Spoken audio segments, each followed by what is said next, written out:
ये ये जो पानी आ रहा है ये वाला, ये केटू के पहाड़ से आ रहा है। इस तरफ केटू का पहाड़ है।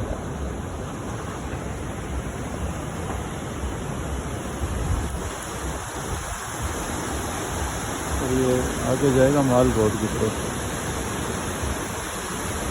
और माल रोड के अंदर बड़े अच्छे व्यू हैं, कश्ती भी हैं और भी बहुत कुछ, कैंपिंग के लिए भी जगह मौजूद होती है। यहाँ से केटू का पहाड़ है, लेकिन यहाँ नज़र नहीं आ रहा है। जब हम जा रहे थे तो उस वक्त नज़र आ रहा था, और इस वक्त नज़र नहीं आ रहा क्योंकि बिल्कुल ढका हुआ है इस बादल से। है इन दो पहाड़ों के दरमियान ये सामने।